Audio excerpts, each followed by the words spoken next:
नमस्कार मंडळी. रोज रोज तीच भाजी, डाळ खाऊन कंटाळा आला, तर आज आपण झटपट बनणारी अगदी ढाबा स्टाईल अख्खा मसूरची रेसिपी बनवणार आहोत, जे बनवायला अगदी सोपं आहे. न कोणती भाजी, न कोणती डाळ, फक्त ही एक अख्खा मसूरची रेसिपी तुम्ही बनवली की झालं. तर चला करूया रेसिपीला सुरुवात. त्यासाठी सर्वात आधी मी इथे कुकर घेतलेला आहे. आज आपण ही रेसिपी कुकरमध्ये बनवणार आहोत, जे पटकन बनवून तयार होते. त्यासाठी 3 ते 4 चमचे तेल, एक छोटा चमचा जिरे आणि 2 मध्यम आकाराचे कांदे अगदी बारीक चिरून घेतलेला आहे. याला छान मऊ होईपर्यंत आपल्याला भाजून घ्यायचं आहे. तर मंडळी, आजची रेसिपी जरा जरी आवडली असेल तर प्लीज एक लाईक करायला विसरू नका आणि तुम्ही कोणत्या देशातून, कोणत्या राज्यातून किंवा कोणत्या प्रदेशातून ही रेसिपी बघताय, मला कमेंट करून नक्की कळवा, म्हणजे मी तुमचे आभार मानू शकेल. कांदा थोडासा मऊ झाला की कढीपत्ता आणि आलं लसणाची पेस्ट आपल्याला याच्यात ॲड करून घ्यायची आहे. आलं लसणाची पेस्ट मी महिन्याभराची एकच वेळी बनवून ठेवते, म्हणून आलं लसणाची पेस्ट वापरलेली आहे. तुम्ही ताजं आलं आणि लसूण बारीक चिरलेला सुद्धा वापरू शकता. त्यानंतर लाल तिखट, हळद आणि धनेपूड ॲड करून घ्यायचं. त्यानंतर चवीपुरतं मीठ आणि एक चमचाभर इतकं गरम मसाला आपल्याला ह्याच्यात ॲड करून घ्यायचं. छान असं भाजून घ्यायचं आहे. आता मसाले तुम्ही तुमच्या आवडीप्रमाणे किंवा तिखटाप्रमाणे कमी जास्त करू शकता. मसाले छान भाजून झाले की इथे अख्खा मसूर मी एक 10 ते 15 मिनिटं भिजवून ठेवलेलं होतं. स्वच्छ धुवून ते आपण ह्याच्यात ॲड करून घेतलेलं आहे.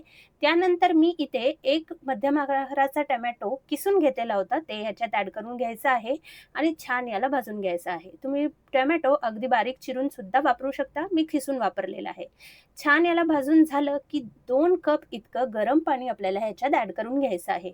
लक्षात ठेवा की तुम्ही कोणतीही भाजी किंवा डाळ बनवत असताना त्याच्यात गरम पाणी ॲड केलं की त्याची चव अजून वाढते. थंड पाण्याचा वापर अजिबात करू नका. गरम पाणी ॲड केलं, थोडंसं मिक्स केलं, याच्यात छान अशी उकळी आली, तुम्ही बघू शकता. पुन्हा एकदा आपल्याला हे छान असं मिक्स करून घ्यायचं. त्यानंतर कुकरचं झाकण आपल्याला लावायचं आहे आणि 3 शिट्ट्या याला आपल्याला काढून घ्यायचं आहे. आता मी फक्त 10 ते 15 मिनिटं याला भिजवून ठेवलं होतं, म्हणून 3 शिट्ट्या घेत आहे. तुम्ही अगदी जर असेल अर्धा तास किंवा 1 तास भिजत ठेवला, तर 2 शिट्ट्यांमध्ये सुद्धा ही डाळ पटकन बनवून तयार होते. आता तुम्ही याला डाळ म्हणता किंवा भाजी म्हणता, मला कमेंट करून नक्की कळवा. तर इथे तुम्ही बघू शकता 3 शिट्ट्या आपल्याला याच्या काढून घ्यायचं आहे आणि झटपट आपली ही अख्खा मसूरची रेसिपी बनवून तयार होते.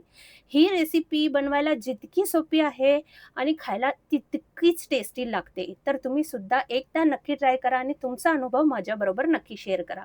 3 शिट्ट्या झाल्या की थोडंसं थंड करून घ्यायचं. वाफ गेली की याला ओपन करून घ्यायचं. बघू शकता तुम्ही, कलर मस्त छान आलेला आहे आणि जी अख्खा मसूर आहे ते छान अशी शिजलेली आहे.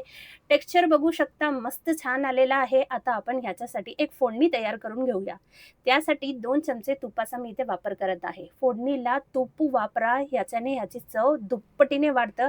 तर नक्की तुपाचा वापर करा. तर इथे थोडंसं एक अर्धा चमचा जिरे, 2 हिरव्या मिरच्या आणि 1 लाल मिरची याच्यात ॲड करून घेतलेली आहे.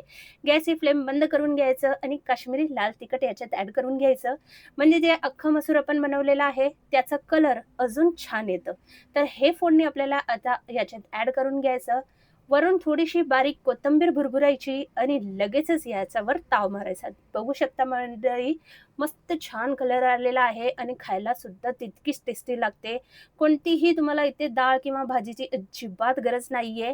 मस्त हे अख्खा मसूरची रेसिपी अगदी ढाबा स्टाईल बनवून तयार होते. टेक्स्चर बघू शकता, कलर बघू शकता आणि चवीला तर एकदम भारी झालेली आहे. तर तुम्ही ही रेसिपी चपाती, भाताबरोबर किंवा अगदी भाताबरोबर, भाकरीबरोबर सुद्धा सर्व्ह करू शकता. कशी वाटली मंडळी आजची रेसिपी? कमेंट करून नक्की कळवा. व्हिडिओ आवडला असेल तर व्हिडिओला लाईक करा, शेअर करा आणि सबस्क्राईब करायला विसरू नका. तर चला पुन्हा भेटूया. असे छान छान रेसिपी मी तुमच्यासाठी घेऊन येत राहणार आहे. तोपर्यंत मस्त खा, स्वस्त राहा आणि सर्वात महत्त्वाचं म्हणजे आनंदी राहा. धन्यवाद.